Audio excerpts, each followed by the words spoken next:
Set.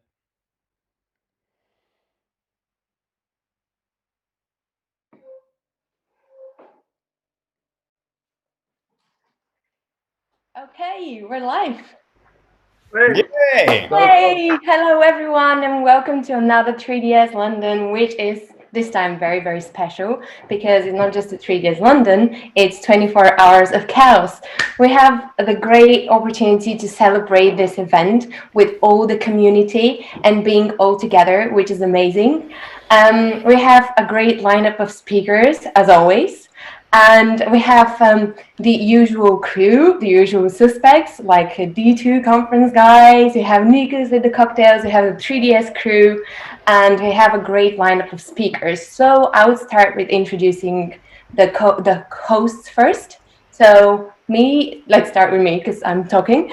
My name is Ioanna, and I'm a 3D artist at Ing. I'm also a board member of 3ds London and London ACM SIGGRAPH. And with me tonight, co-hosting the event is Nigel, which everyone knows. Hi, Nigel. Hi, everyone. We have Josh and Fabrice, and we have a lineup of great speakers. And I just wanted to say a massive thank you to everyone who is attending tonight, like all the panelists, all the speakers. Thank you very much for being with us. I know we have people from joining all over the world, which is amazing. So we have a great companies. We have Kate from the Mill. Hi, Kate.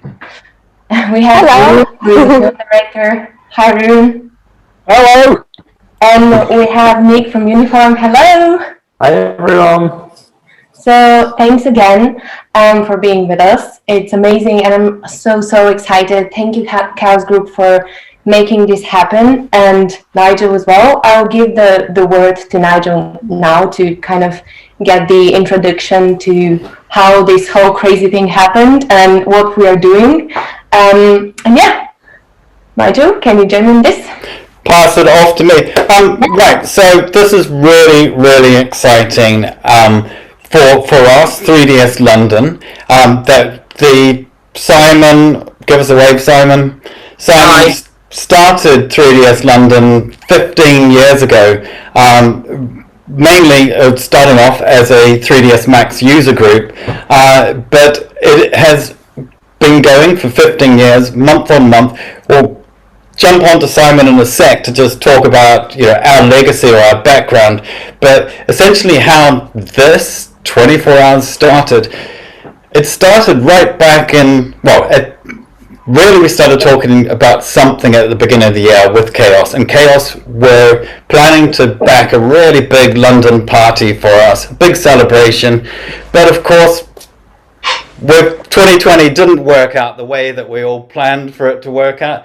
So in March, when everyone started to go into lockdown and there was this chaos globally around the world, myself, the two Teddies, and I wonder if we can say a big thank you to our production team that we've got working for us tonight over the next 24 hours in Sofia.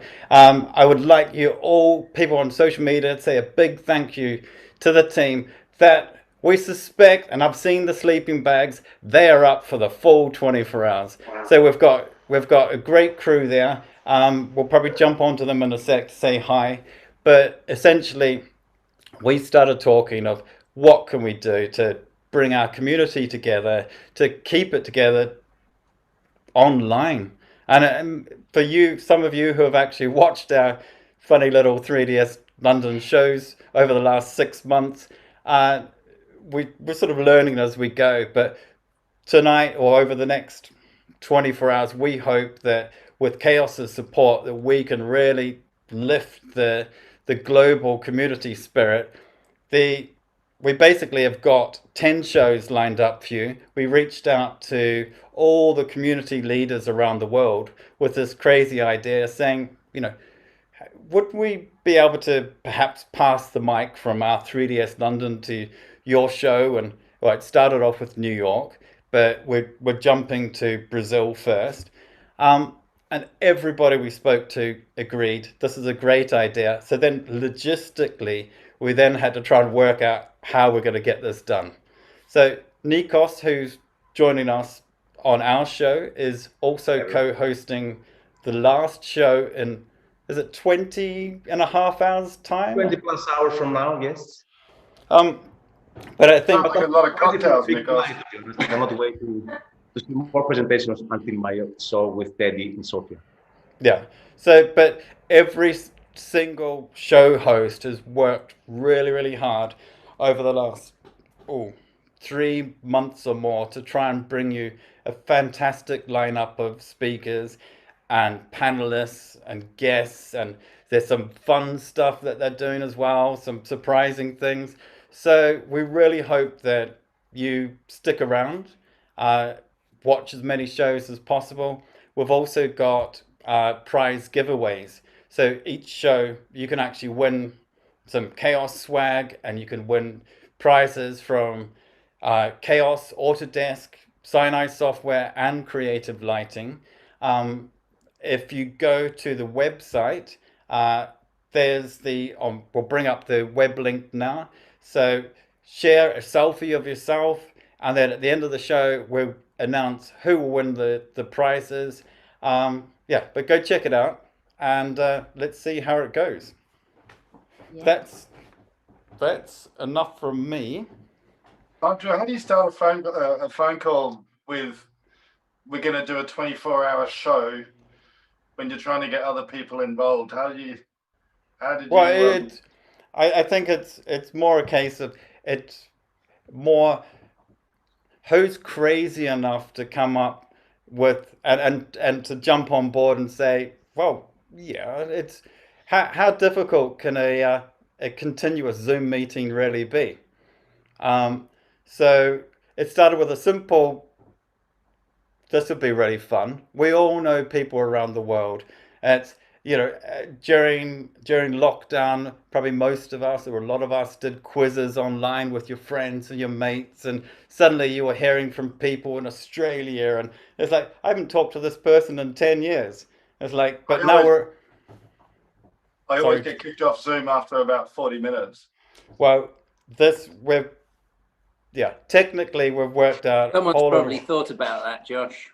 Someone's probably thought about it. But no, it's going to be fun, and that's probably enough from me. Well, congratulations, Nigel, and thanks. I know that you've put a huge amount of work into this over the last 4 odd months, 6 odd months or something. Mostly in the last month, I think. Well, it's been 5 months, but it has been myself and 2 Theodoras from Chaos Group who have met tirelessly every day to come up with ideas and how can we do this. And again, it's all about the community. Well, I think I speak for all of us saying thank you to you, and also thank you to the Chaos Group as well. And personally, I'm really looking forward to it. Well, let's get started, shall we? Shall we just do it? Simon, before we begin, do you want to just sort of give the audience a bit of a background on what 3ds London was or is and the spirit of it? Yeah, hi everybody. So 3ds London is basically just a user group that meets in London. We've had incredible speakers from all over the world for the last 15 years. It's been really a pleasure to organise,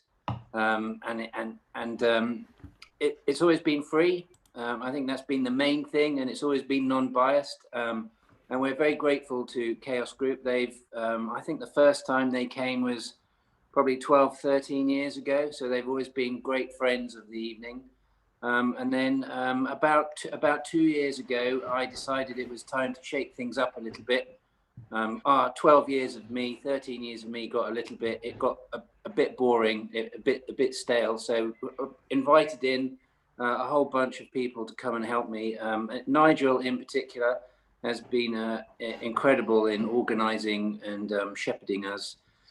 And so now we have a board, 5 or 6 incredible people that help us, as a team. We organise who's going to be doing what. And really, I think if there's a positive about coronavirus, it's that it's prompted us to move the evenings online. And I think from now on, everything will be online. Hopefully, we'll be back in the pub as well in London in a couple of months' time, or however long it takes, and start streaming from there as well.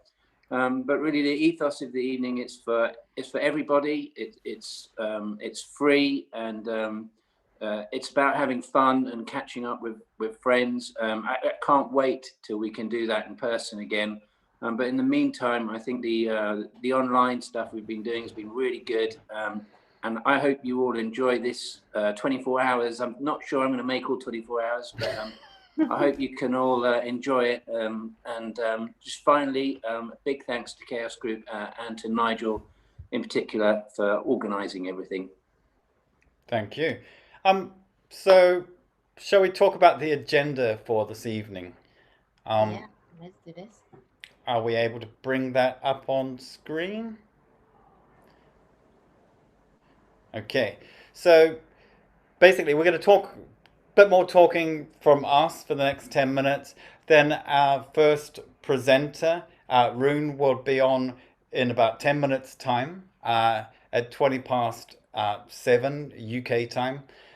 Then we have a Q&A. So if you've got any questions, please post them on social media. And then we will read them out to Rune. Then Rune's followed by Nikos. And what cocktail do we have this evening? We have Mezcal Spicy Margarita, one of my favorite summer cocktails. Okay, and has the ingredients been shared with the audience yet? Are they able to... share the recipe after my cocktail? And if somebody in the next 24 hours get inspired to make one, please share the photo with us. You might win something, you never know. All right, that's more encouragement to stay up drinking cocktails for 24 hours. Then we have the Nick Bentley from Uniform, who is kindly joined us tonight. He's got a great presentation. And then, of course, after Nick, we have Kate from The Mill, who... it's incredibly exciting to have The Mill on our show. And again, if you have questions for either Nick or Kate, then please post them in the comments. Right. Shall we talk about community? Yes. I'm like looking at all these people and like realizing what different, like we're doing so much different things, and like we have D2 and we have SIGGRAPH, we have 3ds London, and like this is a total event for the community, and like this makes me realize how united we can be, and this is amazing. Well, I think for those of you in Archviz, we do have Jason and Fabio who did a week of this last week. Guys, do you want to sort of give any pointers to the other hosts on over the next 24 hours? Anything to pass over? Well, What kind of drugs do you use to stay awake for 24 hours? well, luckily we didn't do 120 hours of chaos, so it wasn't, but it was full days. We were there the whole day, each day. So Did you have shower breaks? yeah, we got to sleep a little bit in between, you know. I don't know. I guess the best tip is just have fun, you know. You haven't shaved for 4 or 5 days. I'm suspecting you might have been relaxing since Friday. Yeah, I've been relaxing, yeah. I managed to get a shave for the last show. For those people that don't know what D2 is, do you want to sort of explain? Sure, go ahead, Fabio. All right, so I apologize in advance for my loudness. I'm Italian. It comes with a being born this way. So D2 is basically an event that orbits around the sphere of architecture visualization. We include our program. It's very inclusive. We try to inspire people by helping them looking right outside of the Archviz field, so to say. It's an event where we have a lot of fun. It's a really big event, like 550 people we had last year. this year, because of Corona, we decided to do an online event of 1 week.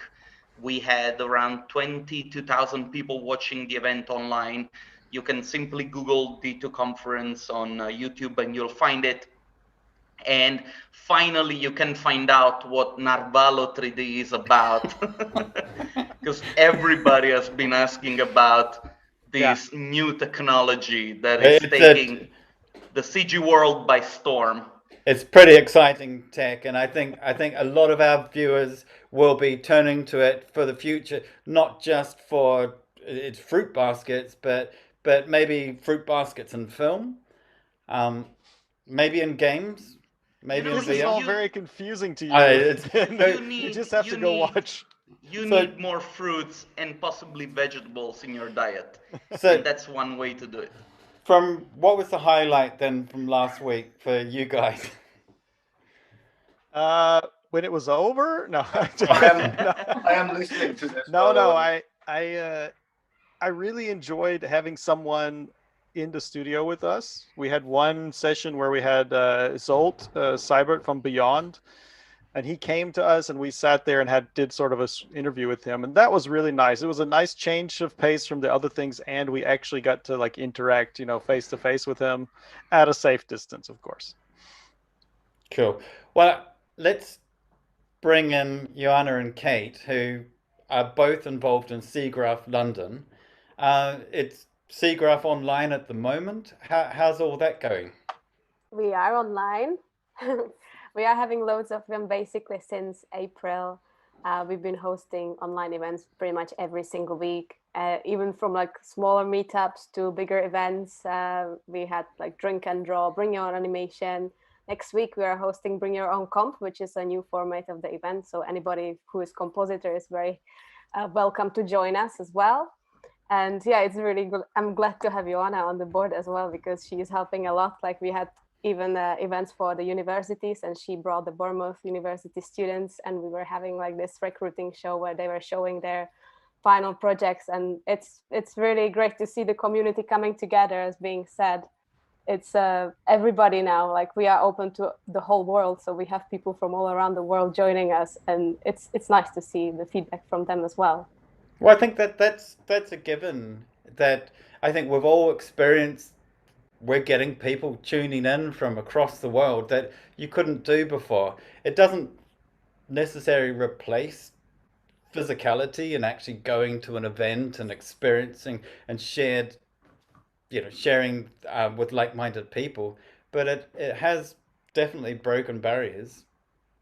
It really did, and I think we will continue doing this in the future as well. Like we said, we will, whenever we can and host event on the side, we would obviously continue doing so, but we will keep going and do events online. For example, live drawing is very popular event we have now, and that's something where you can do rather online than having a live model in a pub, right? So that's something what we're gonna do for the future. Cool. Does anyone else? I just wanted to say that exactly what you said, Nigel. Basically, like having those people coming from all around the world on those events that they wouldn't attend before is like such a great thing. And for us, it's very enriching to see that so many people are interested, and we can like give our passion to them as well, for the community and for the everything we're doing. So it's great. And now having SIGGRAPH and 3ds and like collaborating together, it's like makes me really happy. But let's face it, I think we would all, I for one, I was really looking forward to going to Total Chaos and to D2 this year. Yeah. I think next year, let's all pray that we can all get together and go to these conferences and events, because it's so much fun. And look at us now, across the world, where this is a substitute and it's not a replacement for the real thing. No, it's different. Yeah, and sharing a drink together, it's great in person, like. I had a question for the D2 guys. How did you, because that's the first time you guys did the event online, and it's the whole, I attended last year and it was like so amazing, like the atmosphere is so great. How did you feel doing this online now? Oh yeah, I went to three emotional stages. The first one was, the second one was, ah! And the third one was like, Yeah. but it was a lot of fun. And I have to say, you know, people were lovely, you know, they understood that we were trying to do something despite the adversities. And I think that this was the most satisfying part, the fact that, you know, people came up to us and said, thank you, this is the kind of stuff that we need to pull through. Because, you know, we always talk about the artistic side of the job or the business side of the job. Sometimes we forget about the fact that we're humans and we need to get that support from our fellow friends and colleagues to just be able to, you know, look for the next day and then the next week and then the next month, and then hopefully get out of this crisis all together as a community. I just wanted to add that of course the whole reason we do the live events just like 3ds London is that the main reason to go there is to get together with everyone and chat and catch up and meet new people and so on. But on the flip side, I believe that we discovered something by doing the D2 online, which I did not expect, and that was reaching between 15,000-20,000 people. And these were like unique viewers, and that's amazing to me. I didn't realize that we would be able to reach so many people. So on the flip side, it was nice because we actually reached out to people that we probably had not seen what we were doing before. And that's pretty amazing too. So hopefully next year, there's not 10,000 people to want to come to the D2 because that's not going to work, but yeah. Never know. Well, look, we're sticking to a program tonight. So I think it's time now for our first presentation. Rune, are you ready? I am ready, yeah. Okay, so as ready as I can be. Cool. Well, right now we are playing your intro, so it's over to you. Wow. Okay. Yeah, sure. Let me just get my presentation up. So I will be. Oh, look. Sorry. Very experienced, as you can see. My logo, how shameless. Sorry about that. First, a little warning.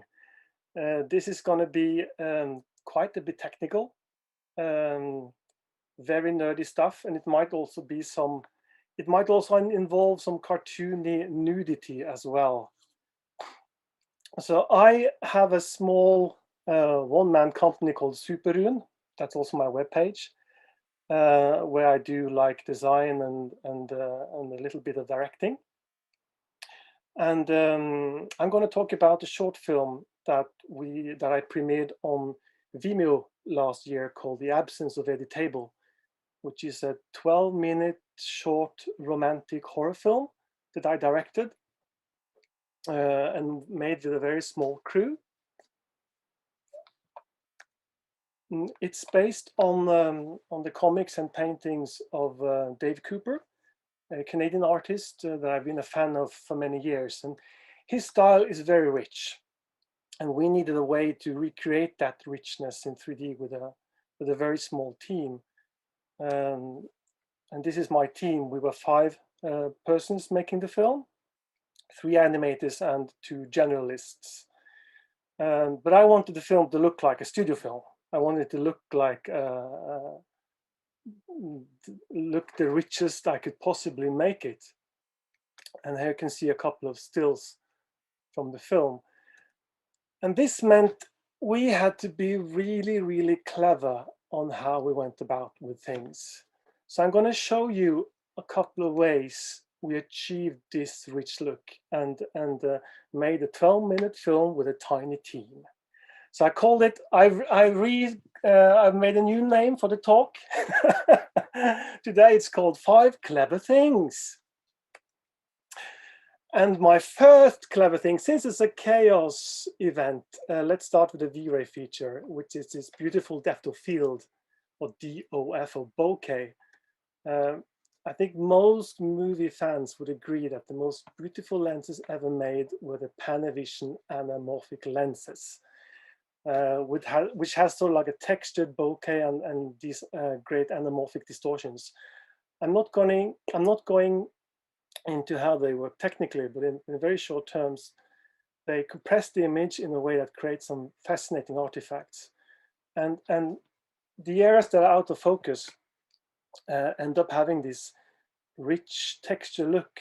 Almost, it's a very painterly look. That was also that would be a great fit for the film. So I made this little animation to just show the difference between a standard camera lens and an anamorphic lens. First, everything is sharp. Then we have like a normal lens out of focus, and then you can see it transition into an anamorphic lens out of focus. And by adjusting the curvature, vignetting, and aspect ratio in a 3ds Max physical camera, you can get an almost perfect anamorphic look. And you can see this in one of the shots in the film. Here you can see the sun moving behind some out of focus trees. And this is something that has to be rendered in order to simulate them, and V-Ray did it beautifully. And this is another shot where you can see the nice out of focus effects that the V-Ray lens gave us. So you can see, especially these cat eye effects on the side, they look, that's something that's so analog. It's great to see that in 3D. Okay, tip number 2. Names as a pipeline. So I mentioned we had a very, very small team. So we considered using task management software, but since we all shared the same space, our task management system mainly was shouting across the room. And our asset database was Johan's brain, which was literally the brain of my 3D supervisor, Johan. But we needed some way of storing shots and shot lengths, preferably without a database. They had to stay inside the 3D scenes. So I thought, why not just use the camera name for that? So this is what I came up with, which is embarrassingly simple, which is just having the frame range in the camera name. And when we decided on that, I made a simple script for the animators so that they could change the cameras from a drop-down menu, and the scene would then change to show the camera in the ranges in the file name. Again, really, really simple. So if an animator wanted more frames for a shot, they would just change the name of the camera. And this also carried on into rendering. You can see me changing the render cameras, and the scene would then update accordingly, which was really, really neat.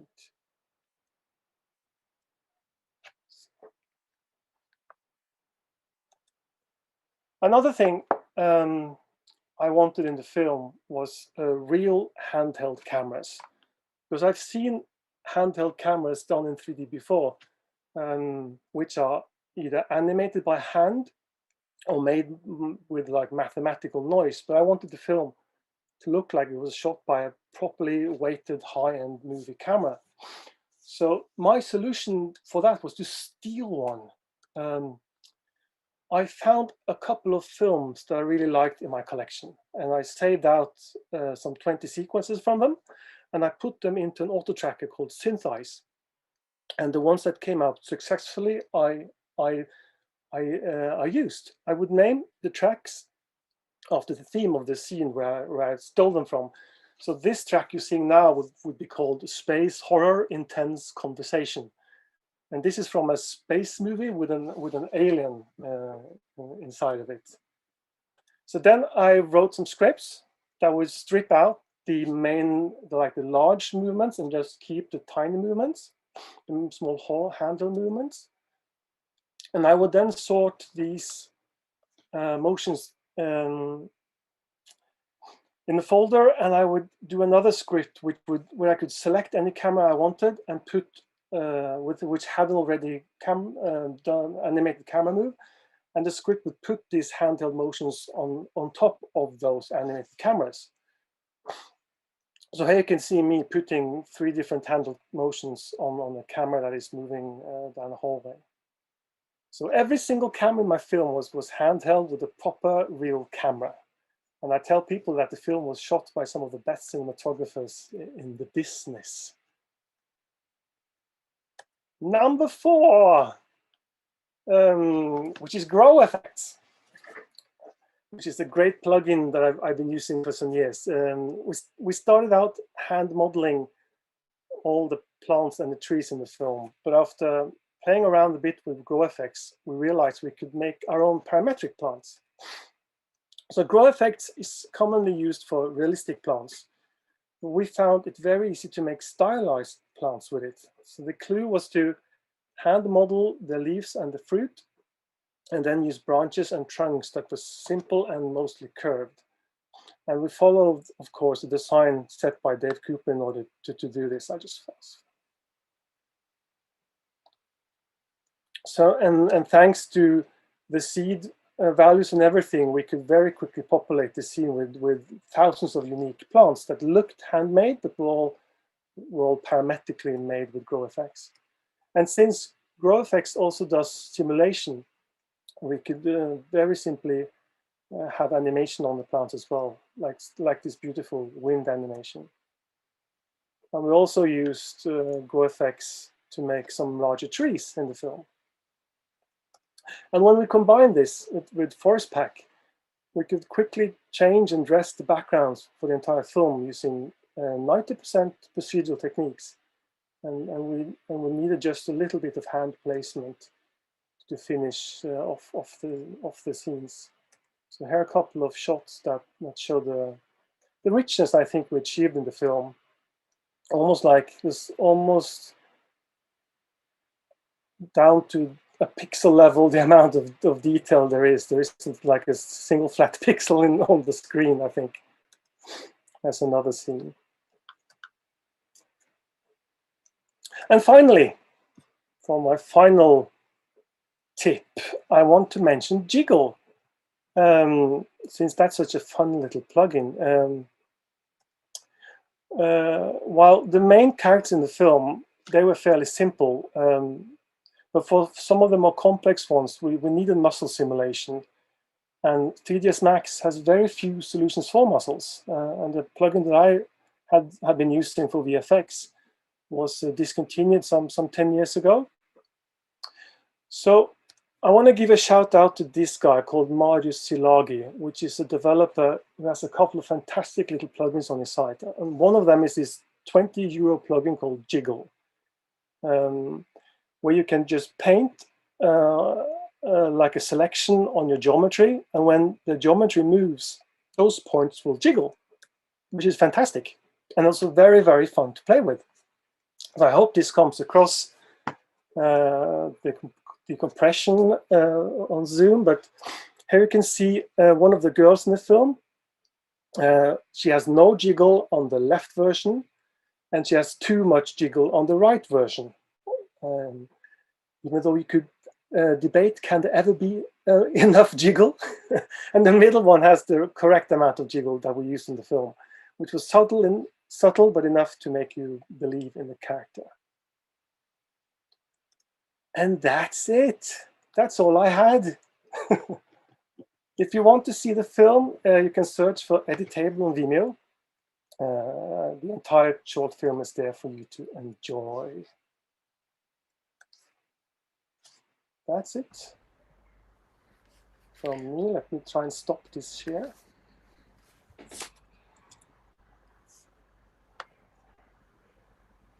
Really cool. Thank you. Awesome. I didn't hit mute button, no, did I? No. Have you got a shorter in the Soros Rune? What do you say? What are you saying? A shorter, perhaps, of anything to show us. Give us a bit of a teaser. You want to see something of the film? Yes. Yeah. Yeah, please. You can't tease us this much. It's not safe to work. There's tons of nudity in it, guys. It's zombies and it's a horror film. Are you sure you can handle it? Rune, I was lucky enough to see this at the EUE when you gave this presentation. And I have to say that anybody out there who's watching, you know, go search this thing out and watch it. It is amazing. It is such an amazing film that Rune has made. It is amazing. Yeah. Please go watch it if you can't if you can't play us any. Let me see if I got something on my drive here. I was trying to be short, you know, so I thought if anybody's interested, they can always find it online. Rune, can you, for the audience at home, can you just repeat the name of the film so that they can look for it? The Absence of Eddie Table. Cool. Short and rememberable. Yeah, the film is amazing. I think something that really stands out is the character design. Rune, obviously, you know, you're working with Dave Cooper's work, but I mean, how do you go about translating a 2D comic into something 3D like this? I mean, it must be quite a difficult process, no? Yeah, that was something I almost philosophized about for a while, because the initial sort of like impulse is to try and emulate his style in 3D, which would have been just a bad imitation anyway you look at it. So we definitely didn't want to do something that looked like had a paint effect or had like a toon rendering. But then I started thinking like the reverse. What if he had painted my 3D scenes? So I tried to see beyond his paintings what the scenes might have looked like before he painted them, and that sort of like opened it up a bit more for me. So it was just about figuring out the stuff he's painted here. What would that look like in real life? You were working with him as well for the film. No? Yeah, he was my art director, so we worked very closely with him. So everything we did, he approved and gave us wonderful feedback drawings and everything. Disapproved? Sorry? What about the stuff that he disapproved? Yeah, there's some of that as well. But I think I think it was a great a process of give and take, where we had some freedom, but we of course had to make it look, and I wanted myself very much for this to look like one of his paintings in motion, or look like one of his what do you call it, worlds, basically. Yeah. I can see that Belle Vanderwoodson is asking about whether or not your Super Tool script, particularly the camera motion script, is available for sale. Rune. I hope to put it on my website somewhere when I have time between projects. Famous last words, I know. But I put like the shot management system that will be part of my super simple rig, which is already free on my website. So and eventually the camera stuff will trickle down there as well. Okay. In the film, you've got Mike Patton as the voice for Eddie Table, no? Yeah, that's true. From Faith No More. How did this come about? How do you get Mike Patton from Faith No More to voice Eddie? Well, that's a lot of luck and a lot of persuasion. He persuaded you. Hmm? He persuaded you. No. But my composer was Jon Erik Korda, who is a great Norwegian film composer. He's done 2 albums together with Patton. It's called Korda Patton, which is movie star music collaborations they've done, and we knew he'd done some voice work for zombie games, like Screaming, and of course I knew his amazing range. So I thought he would be a perfect fit for both Eddie, the main character, but also for the monster girls that is in the film. So, and thankfully he loved the project. So when we showed him the first cut of the film, he said yes pretty immediately, which was lucky for us. Yeah, I was going to ask that, sort of how long it took for, you know, this sort of initial process before you got even started with production to get people on board. And I guess Dave Cooper maybe was he keen with the idea to start with? Yeah, I've been been emailing with Dave for a couple of years actually. I emailed him 2 years, I think it was, before I started films, saying I love this work. I would love to do a film at some point, and he was keen on it, but it really didn't happen until he went for a comics expo here in Norway, and I met up with him, and we started talking more like actual ideas. Meeting in person then. That's the key.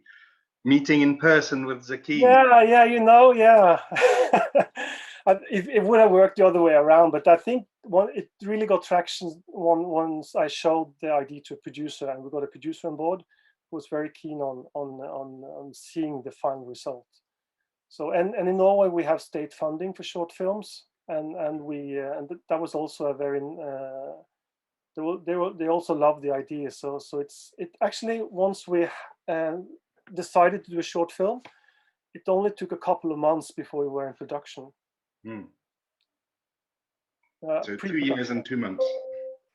2 years. Yeah, and that's 2 true. months. But 2 years of what are we going to, what kind of movie are we going to make, and then okay, now we're making a film. Let's find a script. Let's find a crew. Let's make this thing. Brilliant. And then it was 6 months of like asset building, animation, and then me and Johan spent about a year rendering the thing. Wow. Rune, were you and your 4 colleagues, were you all working together in the same building, or were you all remote? The only one that was remote was Dave, who was in Canada, and some of the assets team. We used we had 2 companies in Oslo who had we had a modeler in 2 modelers basically in 2 different companies who did the characters and some of the like hero models for the film. But most of us were in the same office, which made it really easy to. That's why we didn't need any asset system. We could just shout across the room and have stuff done.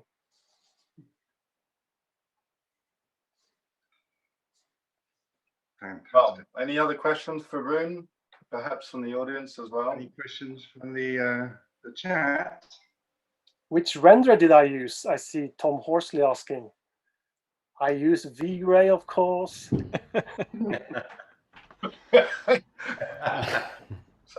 Rune, I just wanted to ask, is there somewhere that people can see this at the moment?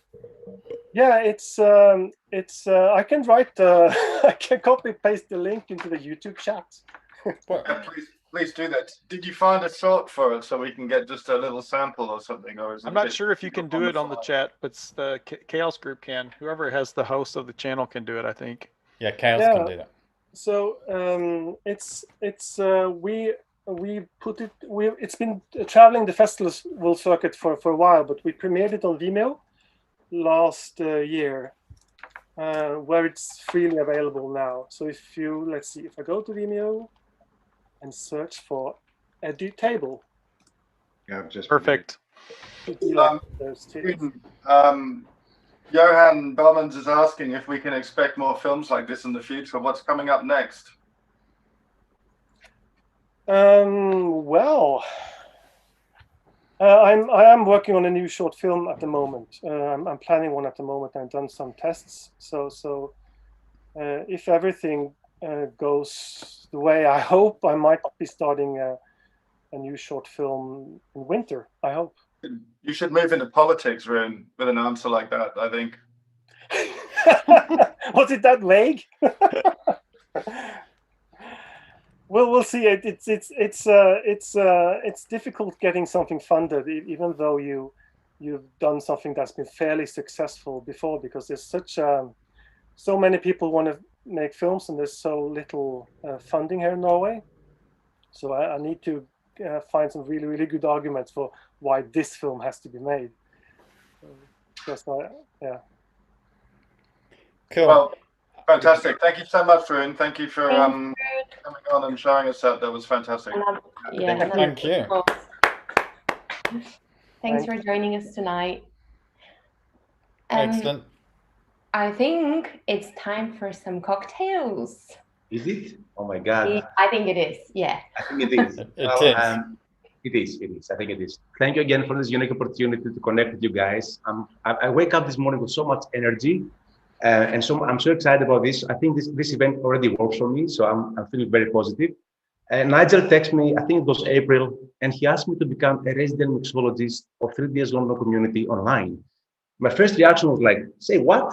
But then he said, Nikos, we're doing this for the community. We want you to be involved. You had the chance to do a nice lighting. It's what you do, what you enjoy the most. I was like, okay, community and lighting, I'm in.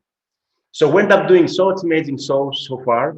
All my friends now text me on the weekend says, what are you going to make for us? Thanks to Nigel. That's this guy over there. So today, guys, I'm going to make for you a mezcal spicy margarita. I'm going to use mezcal. It's a very smoky tequila.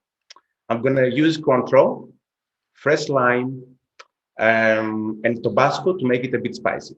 So I'm going to welcome you to my virtual bar, the one that I'm using all these months with 3ds London. There it is. I have a new mushroom light, brand new for this show. I'm going to play some music as well because we promise you that this is going to be fun. We want to enjoy and learn new things as we all like. So let's do it.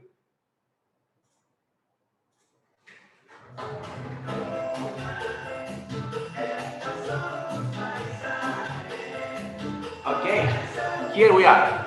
So mezcal spicy margarita. The first thing, let's use lime on the glass so we can add salt. We're gonna do this around the glass. I'm gonna make it twice.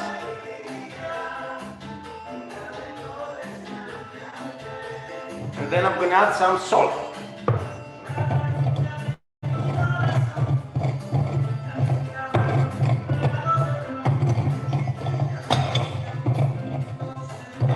Well, no, more.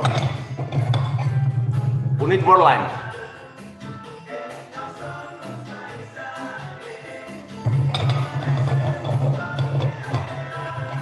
That's better. There it is. So now let's add some ice.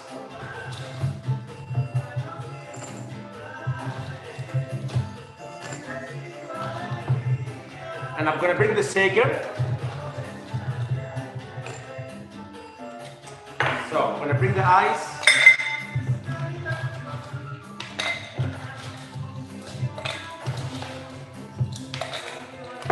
I think that's enough. And this is our favorite drink. It's going to be Mezcal Montelobos, one of my favorite drinks. We're going to use 60 ml.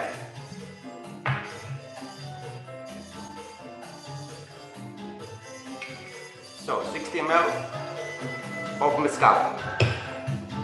Next, we're going to use Cointreau. This is Cointreau. We're going to use 30 ml.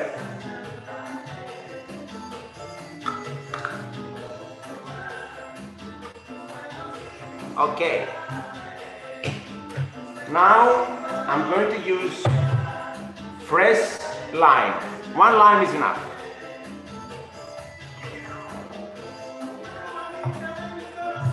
We have here agave syrup, one of my favorites.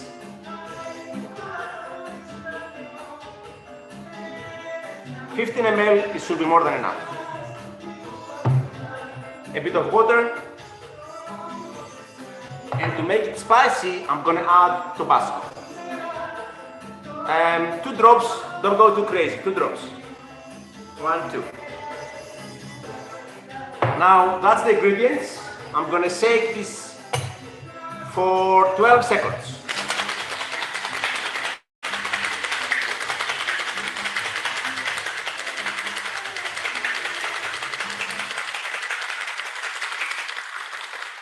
Okay, I think it's done.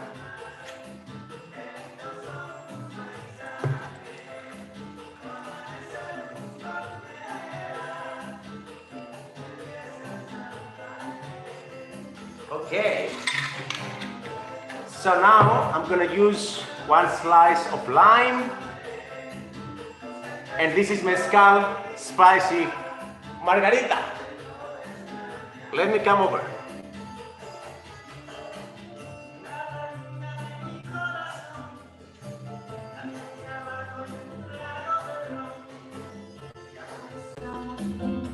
Okay. That's it. Cheers. Amazing. Cheers. This is Salut. Wow, that looks by amazing. far Cheers. Your cocktails most are getting better and amazing better.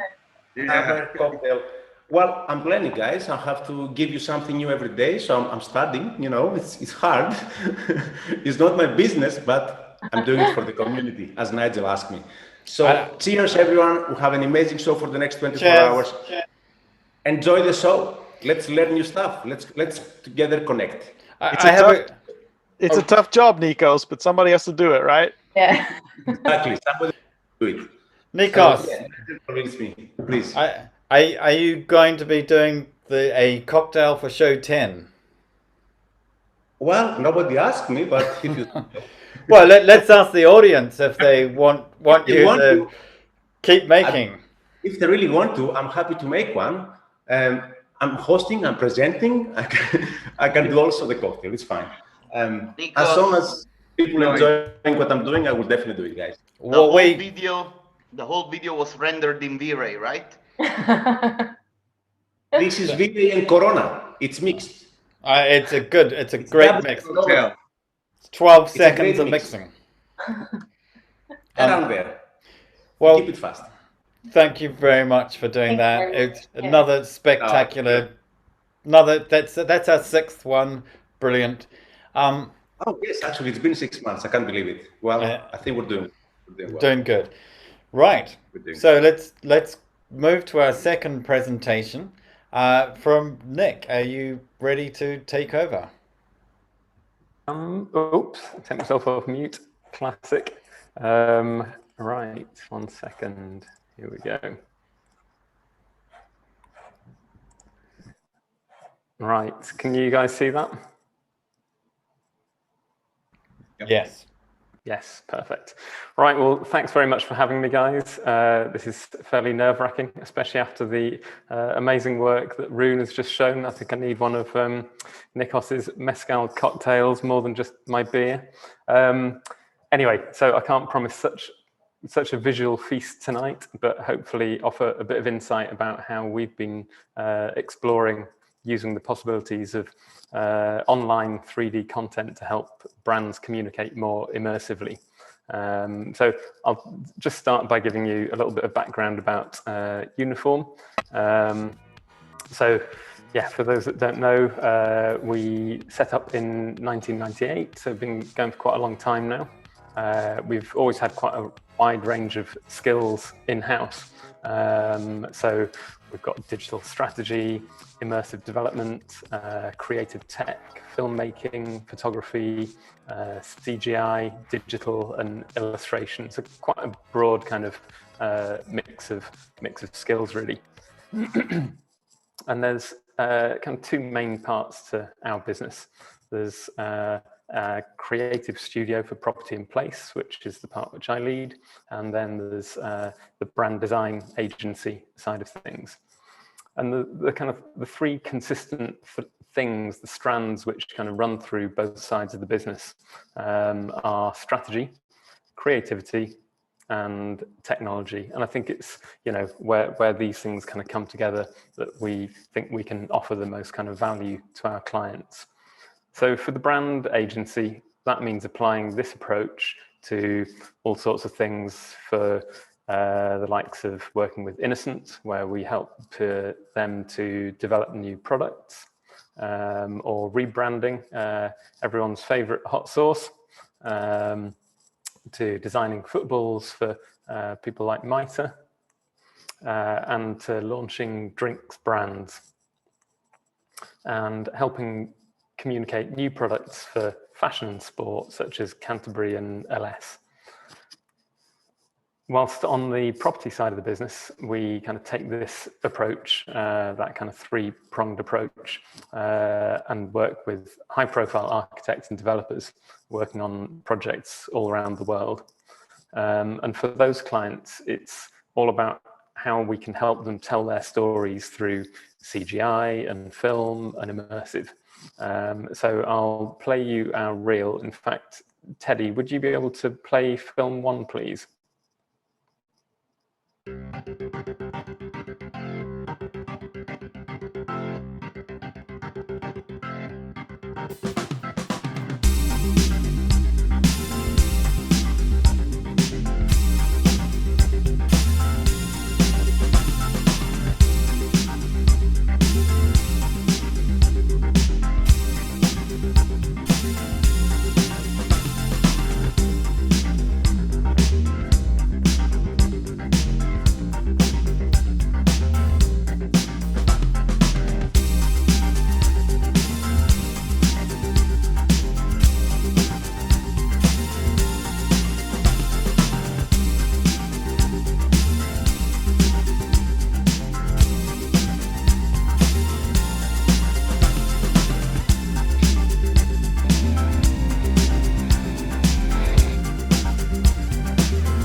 Sorry, so I think that one's finished now because I can't see what's actually playing. But yeah, so tonight I just want to kind of show you guys some of the ways that we've been helping clients communicate more immersively, and really just kind of exploring what we can do with online 3D content. So why immersive? I mean, I think it's well known that interacting with a physical or a virtual model has kind of really significant impact on your understanding and emotional engagement with it, which I think in turn makes projects more memorable. So the first project that I want to talk about is an online interactive 3D map that we created for Canary Wharf Group. So in terms of creating 3D content online, there's kind of two approaches that we've explored.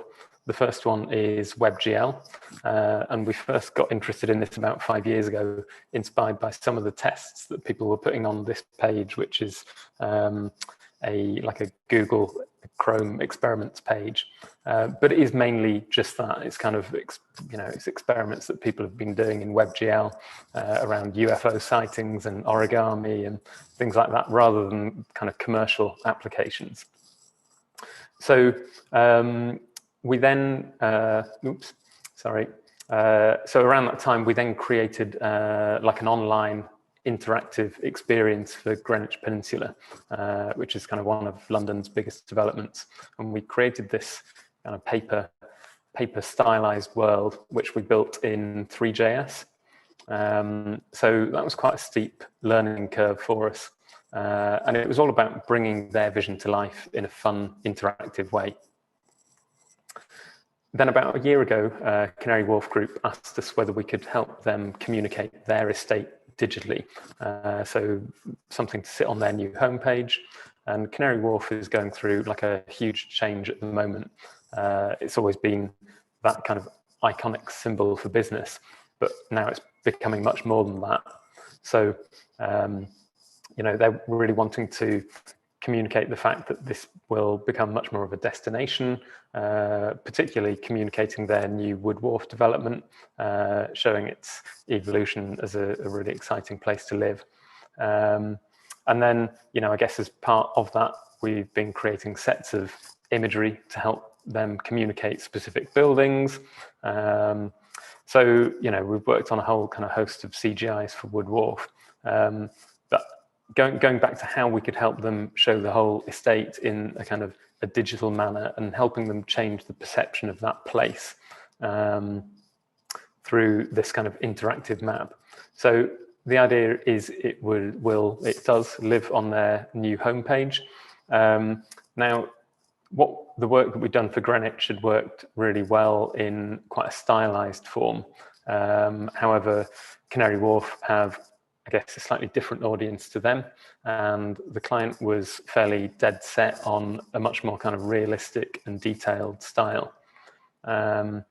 So the challenge for us then was really how we were going to kind of create this whole estate both current and future buildings. I think there was about 50 buildings in total, optimized to run smoothly in a browser.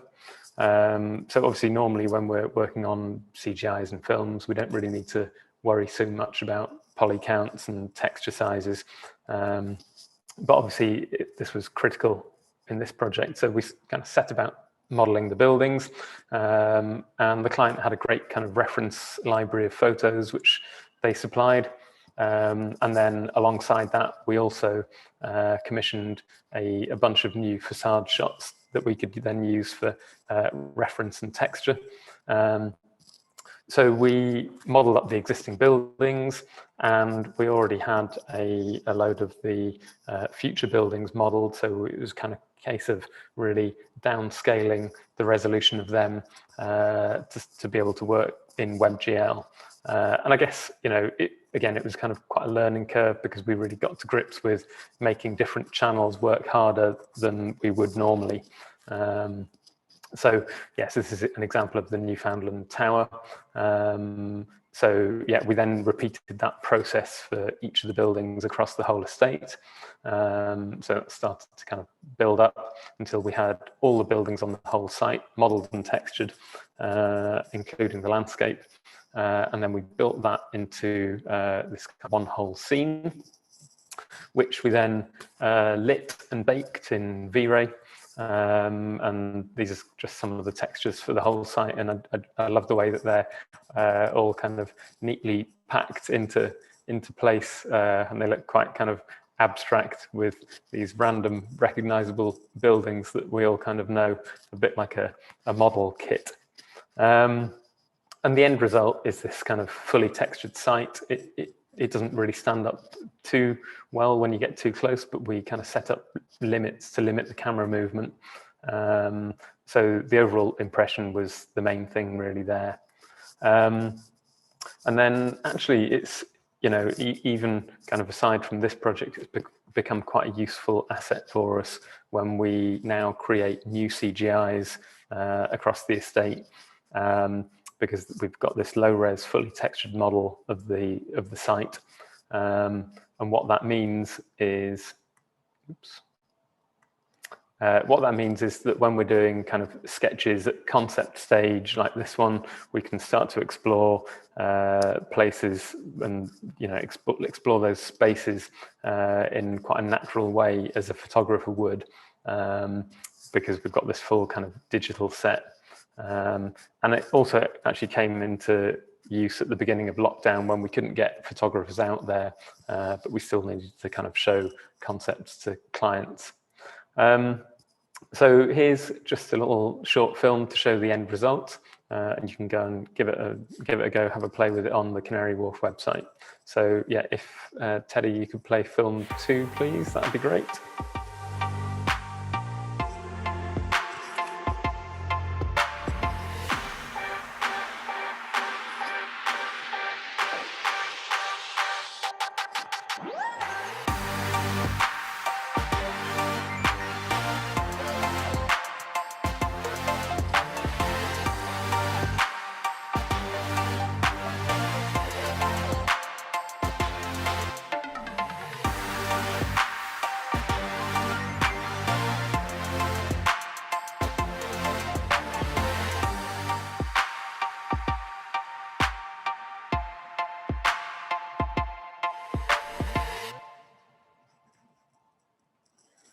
Oops, okay.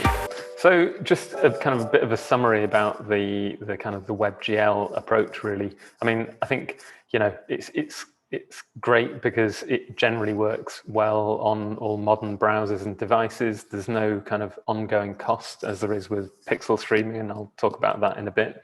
And, you know, I think it is possible to make it look good and run smoothly if you can kind of build it in an optimized way.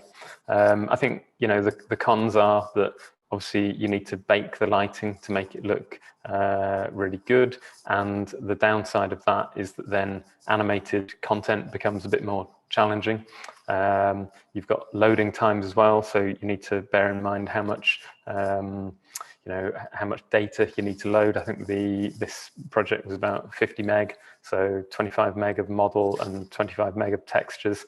And then, you know, I guess the other consideration is that you need to factor in the browser and the GPUs that people are going to be viewing on. So you need to, in some ways, design for that kind of lowest common denominator.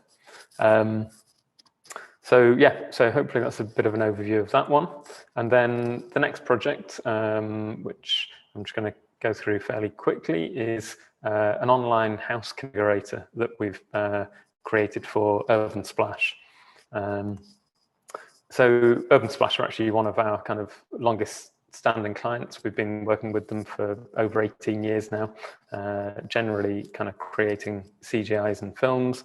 And historically, they're known for turning old buildings into modern living spaces. They've always been really design focused as a company.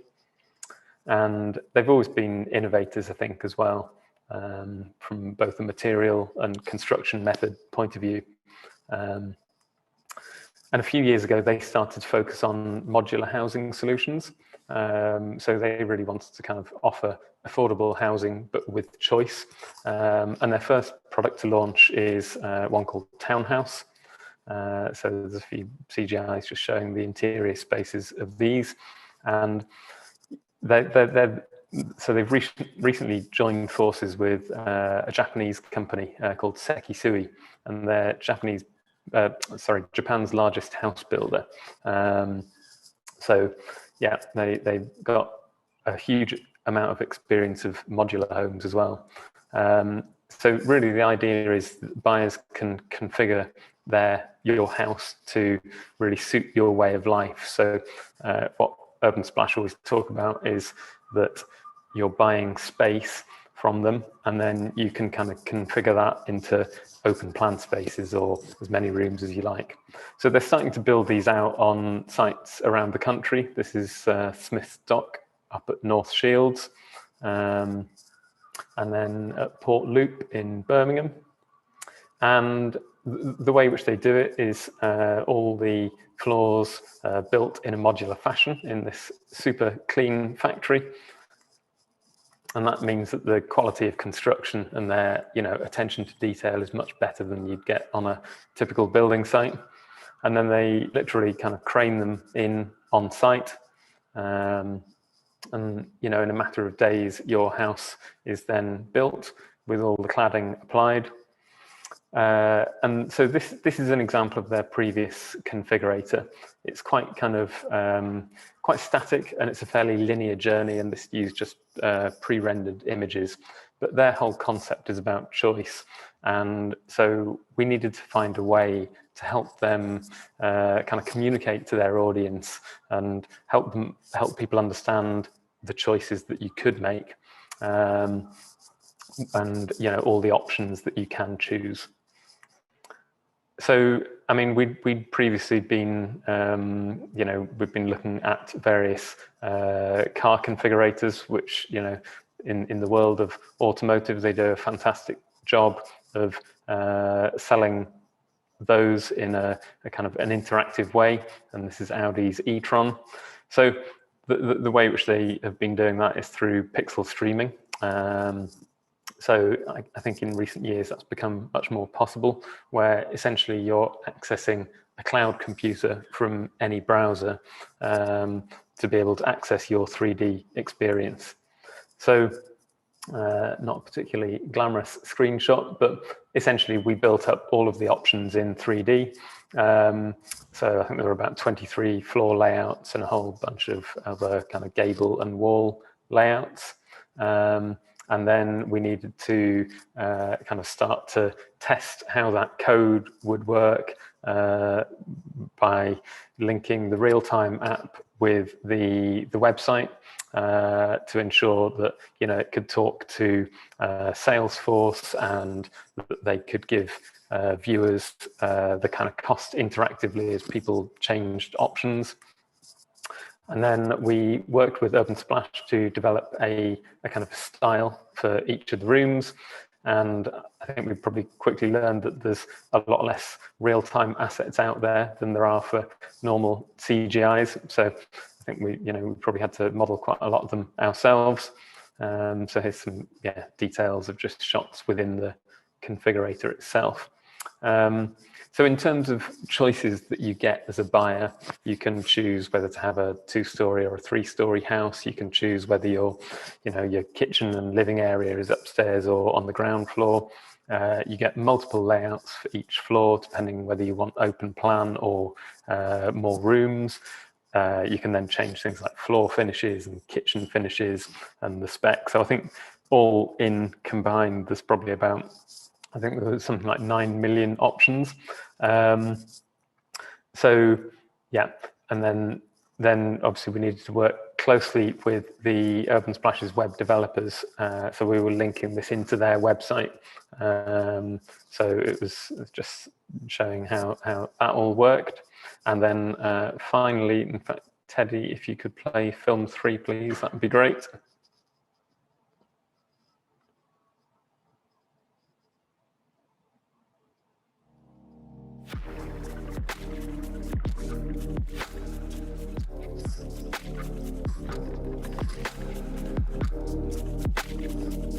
It's a place that speaks about design everywhere.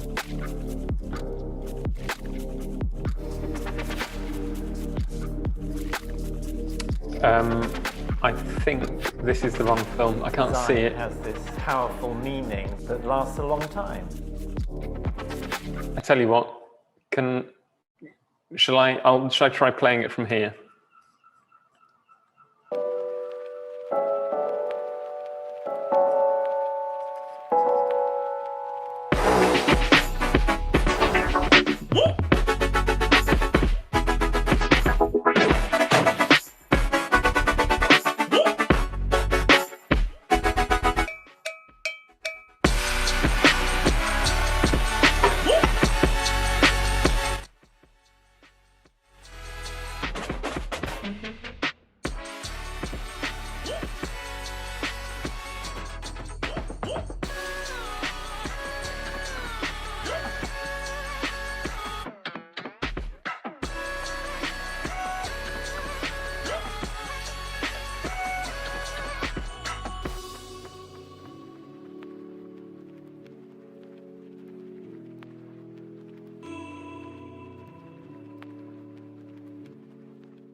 Fantastic, because it means you can get workstation level graphics on any device, any browser, anywhere. You get the real-time lighting, which is great in this instance where you're moving geometry around. There's no kind of install or data transfer necessary. So the whole thing is fairly straightforward to develop for, and there's no kind of browser specific versions where you need to create a slightly tweaked version for Firefox or Safari or whatever, which you do with WebGL. And then in terms of the cons, so there are load time considerations. So you need to wait for that cloud computer to be available, unless you kind of pay an extra fee for an always-on machine, which is always ready with your app to load up. And ultimately, you're paying per user per minute. And there is a little bit of a lag and a latency as you're kind of navigating around the models. So that's something to bear in mind as well. And then finally, and quickly go through this project, which is a bit of R&D that we've been doing with Ideal Standard. So as I was kind of mentioning earlier, we've been, from a brand perspective, we've been working with them to reposition the Ideal Standard group over the past couple of years, and then rolling that out across all of their communication. So that's from kind of digital and print, all the way through to exhibitions and events, and then of course making the most of our CG capability that we have in-house to be able to, I guess, create assets for those pieces of content. So here is a film just showing how we've been using some of the CG capability to bring their brand to life. And I think this is the film that we might have started watching last time. This should be film 4. So sorry if I've named them wrong, Teddy.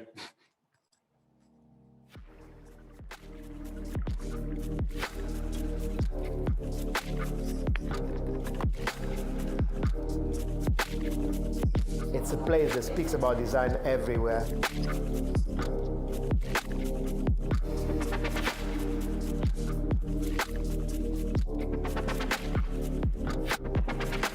Design has this powerful meaning that lasts a long time.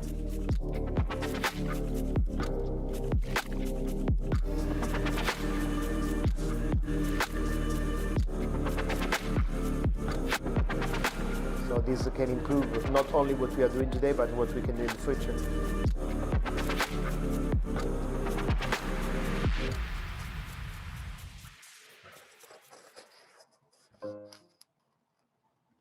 Okay. And then finally, yeah, so I guess after having worked with Ideal Standard for a while, and we've been starting to kind of think about how we can communicate those products, we were doing a bit of R&D, and we took some of our experience of using and creating WebGL to see how that could apply more to products rather than, you know, buildings and master plans. And I think, in fact, I'll just press play on this and talk over it. So I think, you know, what works really well, obviously, is a shiny, reflective tap. But, you know, I think what works well is being able to show different design features, being able to, you know, allow people to interact with it on the website. And, you know, the fact that we can have elements which are in front of the tap, behind the tap, and so on. We can kind of spin it around and see different features of it and have that animated. And I think, you know, going back to that quote at the beginning, hopefully making the web experience a bit more memorable by the fact that it has interactive elements and people can really kind of engage with it. So yeah, hopefully that gives you a bit of an overview of how we've been using WebGL and pixel streaming to communicate 3D online. Thanks for listening, and let us know if you've got any questions and I'll try my best to answer.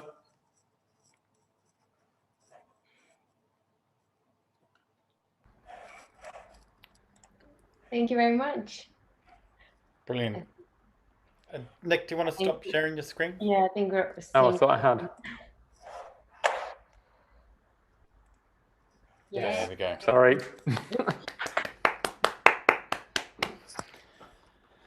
There are a few questions. Group, do you want to read those out? Yeah. So we have a question for Nick. Do you have some sort of framework, sort of like DCC for 3JS web stuff? I didn't understand any of this, but I hope you did.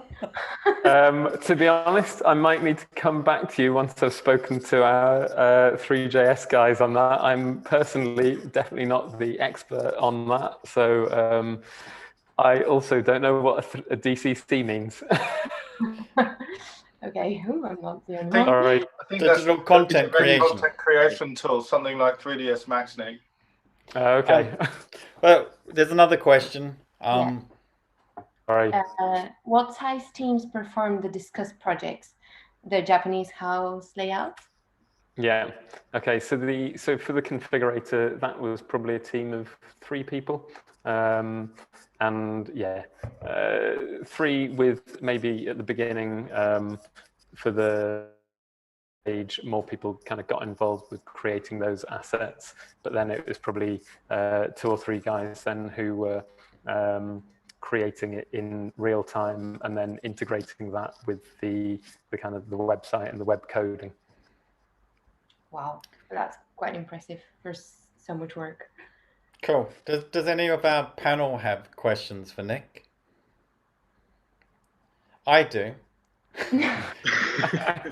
Nick, you've been in the game for a very long time, forming Uniform back in the 90s. What trends or changes have you seen over the period or the lifespan of Uniform, and how are trends sort of, has it affected or changed the company? Is there any advice for you that you have for people starting out now? I mean, I think that the ability to communicate things well, to understand your audience, and to be able to help your clients get their message across has been one which has, run through the whole time that we've been in business. Obviously the kind of quality of what we can all achieve now is, significantly different to what it was back when we started. But, I think from our perspective, I think that importance of putting on kind of concept stages of work is always critical.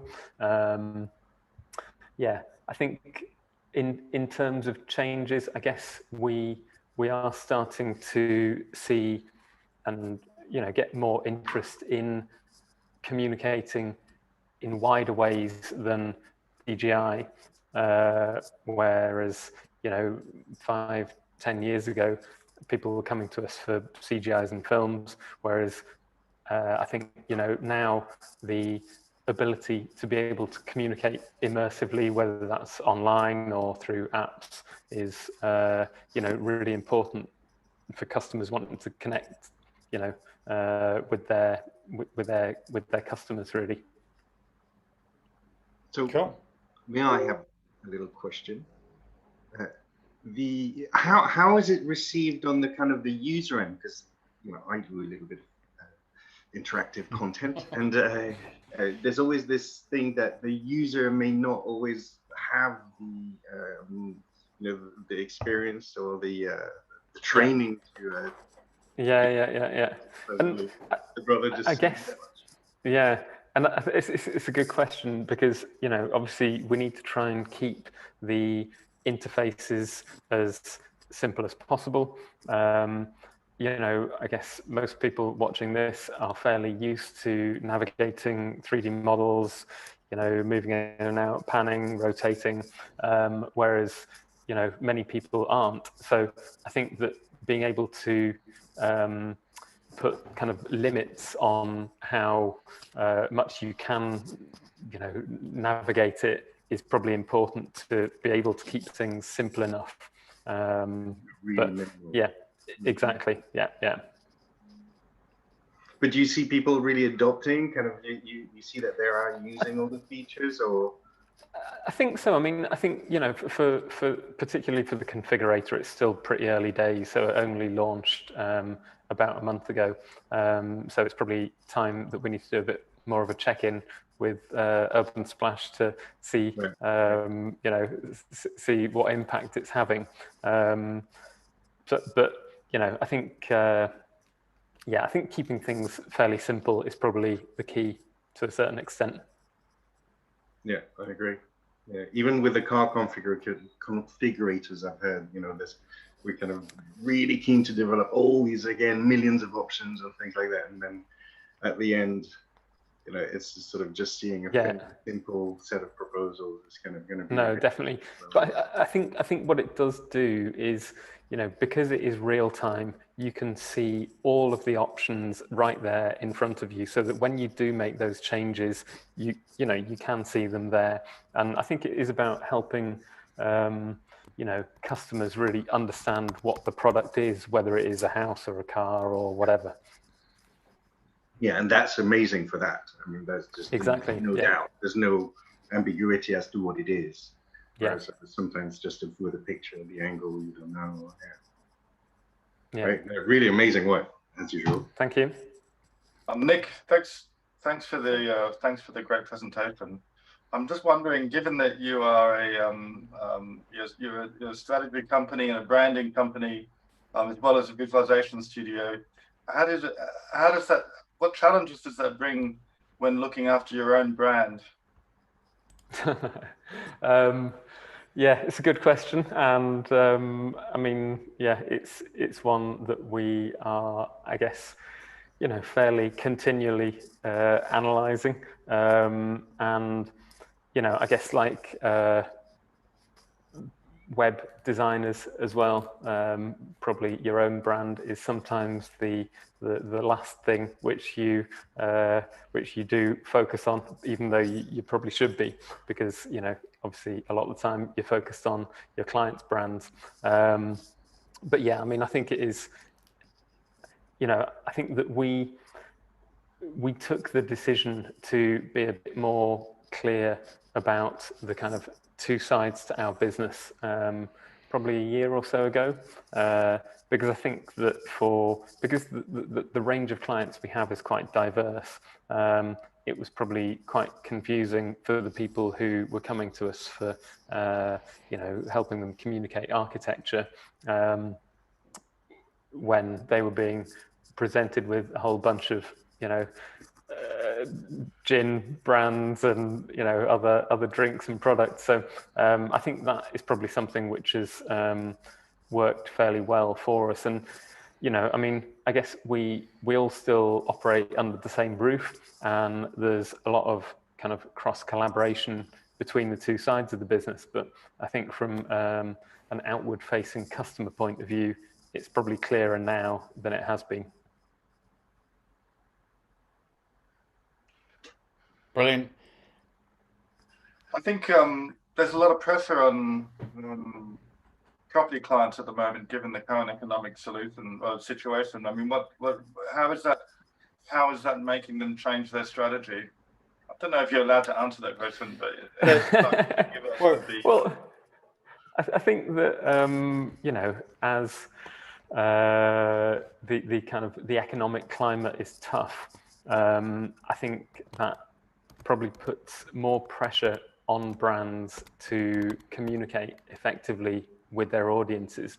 And you know, the people, the brands that can kind of create that standout by you know, using memorable techniques like immersive, hopefully those are the ones which will you know, kind of rise to the top, and you know, we can show that it works, and what we're doing is the right approach.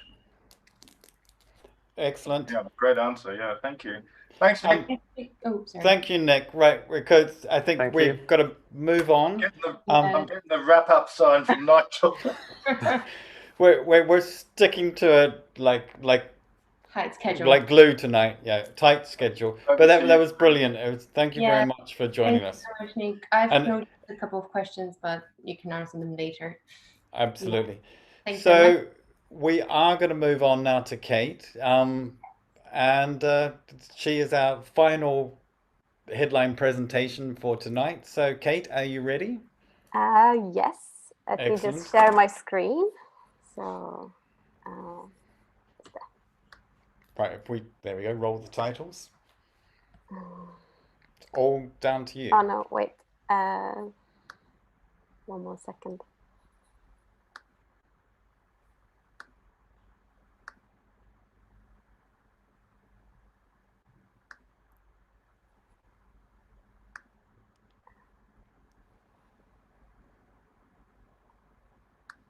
All right. Can you see it? Yes. Yes. So, well, first of all, thank you, the Chaos Group, Autodesk, and 3ds London for inviting me here. I'm really looking forward to share with you the behind the scenes of the BMW petrol or electric commercial. And but before I start, I would like to enter. Does it work? Going to the next slide. Oh no. Here we go. Sorry. But before, I would like to introduce you our studio, The Mill.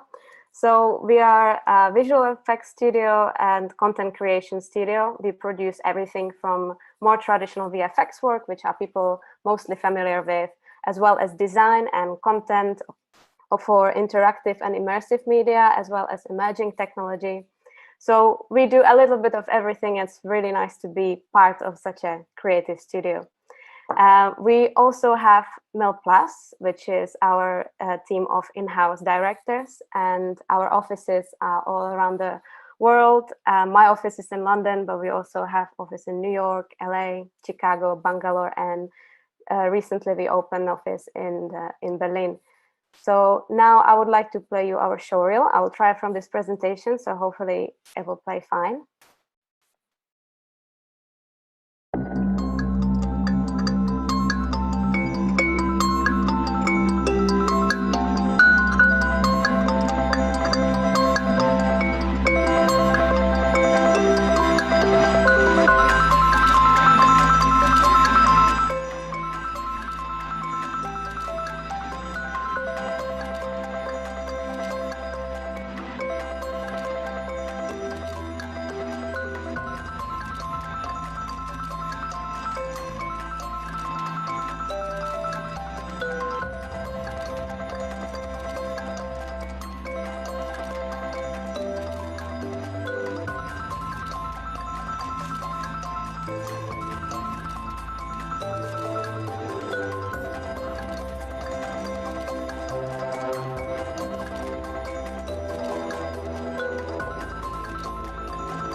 So this was what we do, and now I would like to introduce myself as well. So I'm a 3D artist, and I've been working at the mill for the past 2.5 years. But I was born in Czech Republic, where I also graduated from with a master degree from interior design. So basically all the architectural visualizations and product design, that's something which brought me, and I started 3D because of that. And I did lots of architectural visualizations in the past, but my passion was more towards the moving picture, and I wanted to try to work in the big productions. So in 2011, I joined a company called Chaos in Iceland, and I was working on full CG stereoscopic feature film. And since then, I've been working in many different countries and productions. I work in film, TV, and advertising, which fits me the most. And yeah, as being mentioned on the side, I'm also a chair of the London ACM SIGGRAPH chapter. So that's enough about me. Now, some information about the commercial. Just to know, we usually pick a software and render what we think would be the best for the project. So in this case, for lighting and rendering, we used Arnold and Houdini. But I ask, for example, other departments like creative technology used to be for their projects as well sometimes. And about the commercial, the client was BMW. The title of the commercial was petrol or electric. And as you know, like many car manufacturers, also BMW, I'm trying to go a bit more ecologically friendly, I would say. And they are developing new technologies. And this commercial is for their new range of plugins, the hybrid electric vehicles, PHEV. And we had to deliver 3 30-second commercials for their 3 types of model, X5, X1, and 3. Which combine this engine, which is with petrol and electric motor. The idea from the agency was that the main effect happens seamlessly. So you would be driving the car and it would switch basically from petrol to electric. And when it happens, there will be this pure white light going out of the car. And then when you switch back, it would disappear. So what we did, the mill done all the VFX, cleanups, and color grading. I would also like to mention the production company, Iconoclast, with their director, Rob Shue, and the agency, FCB Inferno, with the creatives, Ben Asher and Rob Farren. So the first step is a full CG car. Because the shoot haven't happened when we received the storyboards for the commercial. We knew about the effect and we know about the idea. but we at least started preparing the car. So we receive it as a CAD data, which we brought into Maya, then we prepped it to be able to export it to Houdini, and then we were using the Arnold operators to bring the look depth in. So this is example of how these operators look like. We basically use the collections and with the unique alembic path, and for a specific piece of car for a specific car piece. Sorry. Basically, let's say if you would have a chassis or the window glass or lights or plastic bits, this would be all linked with the collections, and then you would set the parameters for the shaders and everything by then. And it would be published as a digital asset through our pipeline, and then it will be distributed to other shots. So first VFX test. Meanwhile, the shoot was happening, and they told us that they are building this custom LED rig, which was specifically for this campaign and for the illumination effect, but we didn't know how strong the illumination would be and how efficient it would be, how much we'll be actually doing in the end in CG or in post-production. So we did these effects. The first one on the left, on the top, is like sort of a glove when they like the electricity going through the car. But then we thought that the LED usually behaves that it just instantly lit up. So then we went for the second one, which is on the top right, and at the bottom is just a driving test, like when it's going to look like when the full CG guy suddenly turns up and it will basically glow. So meanwhile, we received the car, how it looked with the LED rig. As you can see, they were fully covered in those stripes and tracking markers. And we didn't really know how it's going to look like at night, but we know just this to clean up, it will be impossible work for 2D. So we knew that we need to replace it 100% for every single shot where the car illuminated the environment. And this is how we received basically the car was looking like at night. And as you can see, it's very beautiful and it works very well also with the environment. And this is one of the shots. We also, before it was mentioned from Rune, the anamorphic camera, this was also shot to anamorphic camera to just get this more like a cinematic feel. And once we had the edit locked, we sent all the shots for tracking. And this is basically what we got back. So we had just the road, and then we had the car, and then we've basically been replacing the car in here. This is just our shot setup. Is it playing? Yes, it does. So this is how it looks in our shot. We had a couple of Arnold lights for, like, for example, rim lights, and for the wheels.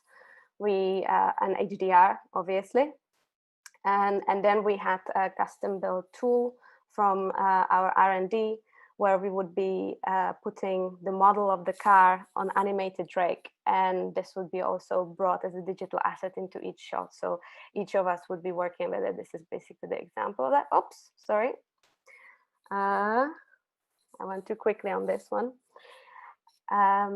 This is somewhere over here. And here are basically the lights, how we had for the headlights of the car. Basically, they would be linked with the locators as well, so they would be moving with them. The light rig itself, there we go. So we've been using photometric IES profiles for the front headlights, because we were also rendering volumetric passes, and obviously with that, we wanted to keep the accuracy to make it look realistic. And we had the options to turn the lights off and on. Apologies. There we go. Okay, so let's show you the rendering. So at the top we would have our look depth, and this is actually what's our render operators, and all the passes and different layers we would be outputting for the compositors. And as you can see, we've been using also the operators to override stuff and disable lights, for example, for some passes when we needed to. And in the end, the compositors would get these beautiful passes. So the important one was the foreground beauty, because that would be the car in all the shots, and then the compositors would be driving the lit up effect, because for us it would be difficult to match it literally pixel perfect frame by frame, because sometimes they had to time rob the plates, and that was happening in 2D, so therefore the animation of the actual effect of the lit up effect was happening in 2D. We used a curvature in emission shader to get some interesting outline with a mixture of constant and also the lines, which is just the outline from a toon shader. Also, you can see the volumetric lights on the middle side, and mesh lights as well for the entire chassis, because we know that there might be some light coming through also through the wheel. So we put them in the red channel, and then we kept the chassis on its own on the green channel. So in Nuke, you can basically pick one or the other channel and try to illuminate it, because loads of our shots are actually happening in outside environment in night, and sometimes it's going through the forest. So that means that there is usually like some sort of a fog or mist around it. So this would give them some volume around the car. Then we had classic passes like shadow matte, position pass, normal pass, crypto math, which is saving everybody's life with the ID, so you don't have to make them manually anymore, and motion vector, just like to give them options to, if they need to blur it more towards what the plates look like in terms of wheels and such. I think I ran very quickly through this presentation because I was a bit nervous, but I would like to play the final commercial. So I'll play it now.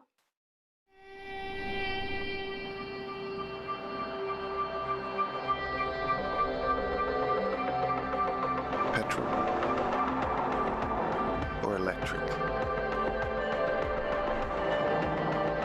Petrol or electric? Why choose? Discover the BMW plug-in hybrid range. Sometimes electric, always BMW. Yes. Okay. So this is my last frame. So you can follow us, our studio, the mail, on our social media, or you can copy all these email addresses and send us an email if you'll be interested for some work. I will now stop sharing. Awesome. That's it. Amazing. Thank you, Kate. Thank you so much. Very nice. One more interesting thing what I would like to say. So this commercial started in January, and basically end up being finished in the lockdown. So it was going through the transition where we were in the office, starting to be nervous about what's happening around the world. And suddenly we would be finishing it from our homes. And it was incredible to see like how the team of our engineers at the mill was able to pull it like all together, that we were able to actually work seamlessly from one day to another, like from home, from the office. Cool. Definitely Quite gonna a challenging one, especially for such a big project. Yeah. With a big line. Kate, I have a question. Yeah. Can you explain a little bit more of how you integrated the CG car into the backplates with the ambient lighting and the lighting from the car? And so we basically so we had HDR from in each of the shots, or like sometimes we had one HDR for the city, for example, and it would match pretty much the individual shots. But yeah, when we basically just like took the tracking, and then we just applied it, as I was saying, like we had the full CG model, so we knew we need to replace it. So we would be like keeping the car, the plate behind it, it would just putting it on top. Did it answer your question? yeah, no, it was for the audience. We have got some questions. Does someone want to read these out? Yeah, there is a question. So, like the beauty mesh pass, how was that pass made? Seems like volumetric light pass fell off. Yes, that's pretty much it. It was basically a mesh light and a volume around it, and the only thing what we did, we basically added the red and green channel to give an option in the compositing to tone it down, or if they need to brighten it up as well. Yeah, makes sense. Cool. Does anyone else have questions for Kate? Sure, you're all blown away. How big was the team? We were, how many? We were 3 to 4 3D artists in the London office, and we had about 3 to 4 compositors. And then obviously there was a team in Bangalore also for the tracking team. So yeah, decent team, I would say. It was 3 commercials and they were simultaneously going together. So we had to jump like from one to another to be able to deliver to all of them in the right time. Quite intense, but this is it in advertising, isn't it? Yeah, but it's fun. I like it. There is another question for you. How do you use toon line layer in Nuke? What I know, I think they just shuffle it in one of the, like, let's say alpha and red channel, and then been using it as a plus or something. I didn't do the comp, so I can't really tell, but that's how I would do it. Yeah, same. And there is another question. Was your HDRI shot as a 360 video? It wasn't as a 360 video. It was a basically static HDR. Yeah. Okay.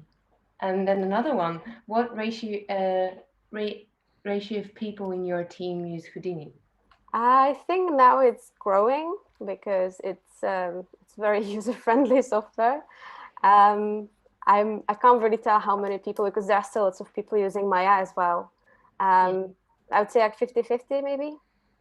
Yeah. Okay. And I know you're kind of transitioning from Maya to Houdini, and you like the whole. I use both Maya and Houdini. I like to use both basically. So.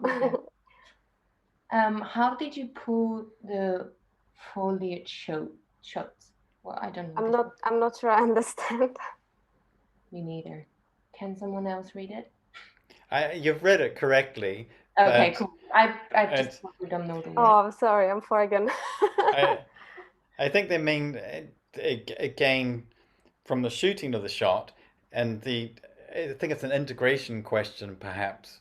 It's masking now, is it? The masking, because you've got the lighting as the car's going along. You've got the scrub on the side of the road with all the lighting just spilling across it. I mean, we use it in our advantage because you want to get the right reflection. So basically, one thing I forgot. That's actually a good question. We've been projecting the backplate on the actual road, what we've seen in one of the videos. So we would get the right reflections and everything bouncing on the car. So it was actually in our advantage. And then, mixing it with the other like beauty lit layer, and then with the outline. I think that sort of leads me on to another question that Josh will probably want to jump in on, to talk about virtual production, because the mill are very much into that these days, aren't they? Yes. Do you have involvement in virtual production? I am working in the department of 3D, so I haven't done anything myself. I'm very interested in it though. So yeah. Cool. Well, we've got just under a quarter of an hour before the end of the show.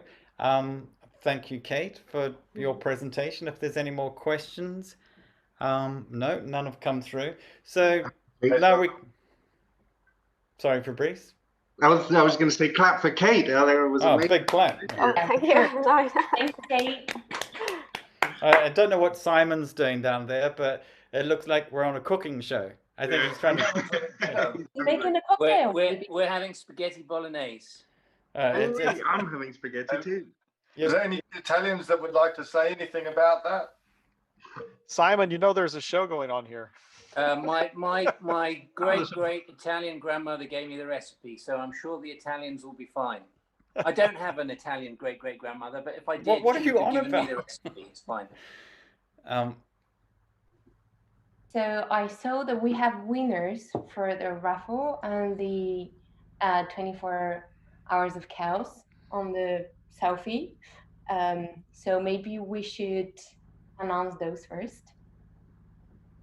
Could I go for it? Yeah, we know one of them is Italian, so Fabio. So we got one Italian winner, Stefano Santo Pietro. Yay! Brilliant. So he has And won the raffle, all the software. In the good Italian style, whatever he wins, he has to share it with me. He's won dinner at Simon's house. And then there is another winner from Instagram, which is Ben Ligado. Congratulations, both. Congratulations! Yeah, first winners for the 24 hours of house. Yay! Everyone who's watching from home, don't forget to hit the like button. Whoever hits the like button, when you come to Vienna for the D2, I'm pretty sure I still need to discuss it with Jason, but you might get a free hug from me. All right, we're gonna charge for the hugs next year. You gave too many free hugs last year. We're gonna monetize you, man. This is great. We have information that we are now admitting the 2 hosts for the next show in Brazil. So There we maybe go.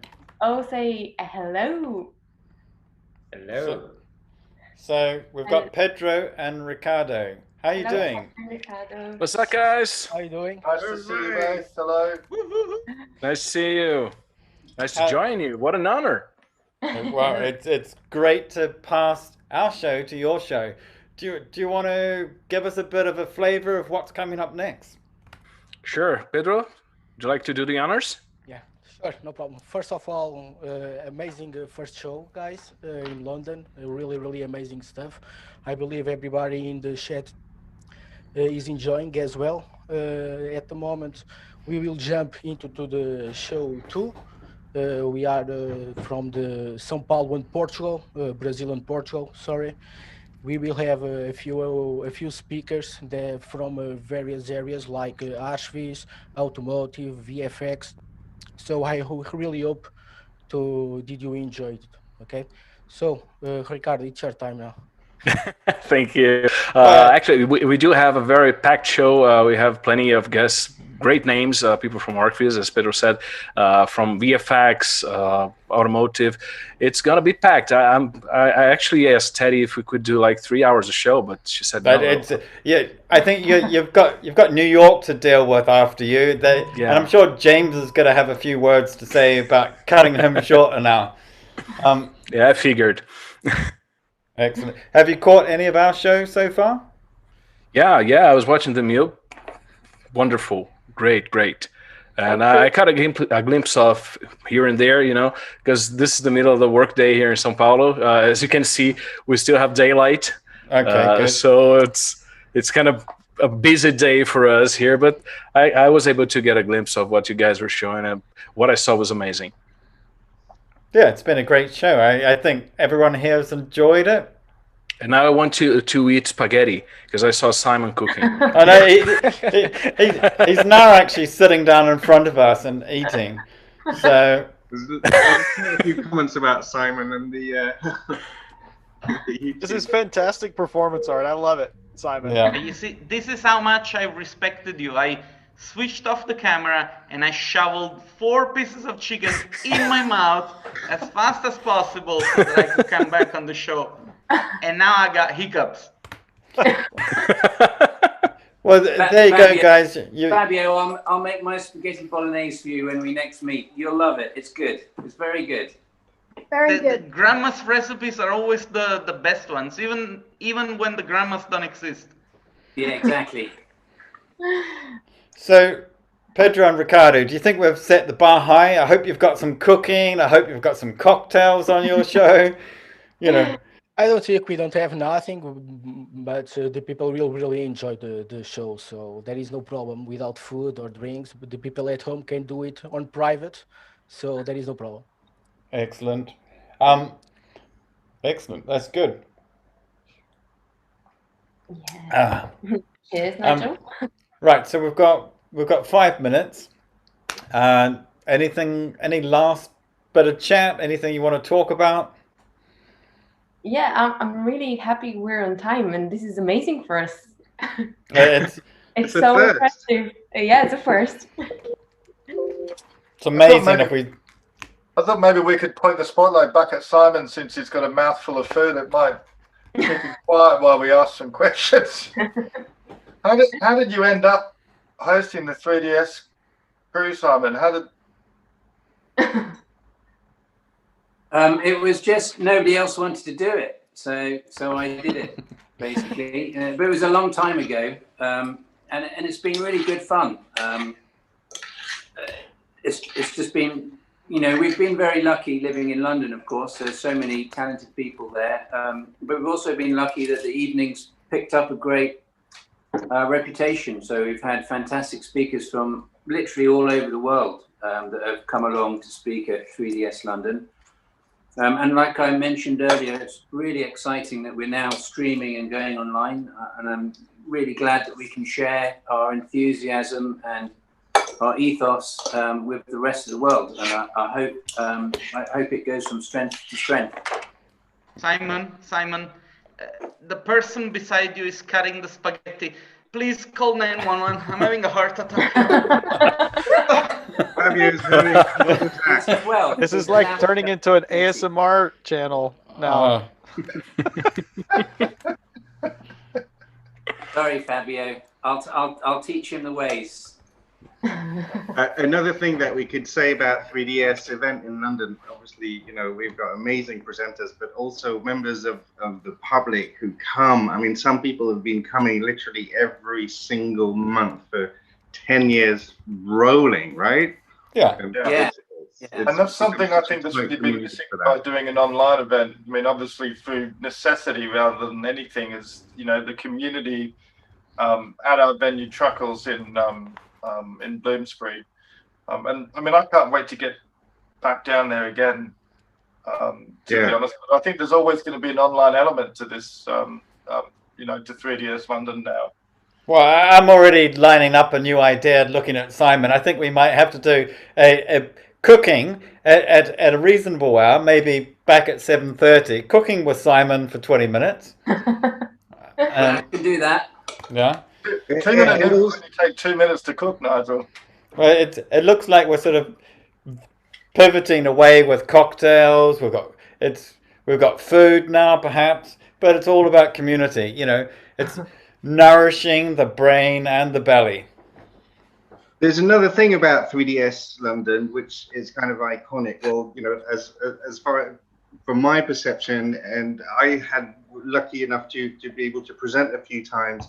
And it's just the openness that literally anybody can come and present. And in fact, in the event in the pub, there's always a time that is reserved for anybody that just literally has turned up in town with a USB key to be able to just come up and present and look for work and things like that. So I think that is a good point, that we've always encouraged first timers to get up there and show your reel, and Simon's been a great advocate of encouraging people. It's quite nerve-wracking to actually get up in front of 200 people, but we've had such a friendly and welcoming community that has continued, and we've seen more students get involved. And we're trying to also do this online as well. You know, we've had students last month join us. I think that's really important to open that conversation to everyone, and everyone's welcome. I think that's quite a brilliant point, and we're very easy to find. We're on Meetup, and we're 3DS London. And if you want to speak online, or if we're able, when we're able to go back to London, then absolutely, we're 100% super excited about people that haven't done it before. Presenting their work. That's what makes 3DS London what it is. It's that willingness to, you know, just to be open, and everyone's invited. It's fantastic fun. Yeah, it's all about the community. Right, we've got a couple of minutes left. Final words from our committee. Yeah, I just wanted to say a massive thank you. I think this event it's building to be an amazing 24 hours of absolute chaos and enthusiasm and passion coming from all aspects of the industry. And I wanted to say thank you to everyone who's involved. I really enjoyed it, and I'll probably enjoy it for the next couple of hours, and then tomorrow as well. So yeah. Mark, we haven't heard from you at all tonight. As well, that's what I'm going to do because it's all on YouTube. So we you know, if you can't stay up all night, you can watch it the next day as well, which I think is fantastic. Well, in this circumstance, it won't be the next day, but it'll be soon. Oh, how? What's happening? It's everywhere around the world, Simon. It's so this is 24 hours, so we're going to be recording it. It's been recorded and then been edited, and then it'll be shared online. Okay, so you're going to edit out me eating spaghetti. Okay, No, I think production team may have to blow you up a little bit better. We want to zoom in there just to check the source and get Fabio's approval that it's... We're gonna make T-shirts with Simon eating spaghetti, and then the red sign on top that says Supreme, and then they'll go sold out in a minute. Okay, guys, that is us. That is the end of show 1. I'd like to say to the audience, thanks for sticking around. Again, stick around for the next 22 hours. Pedro and Ricardo, are you ready to take over? Sure, we are.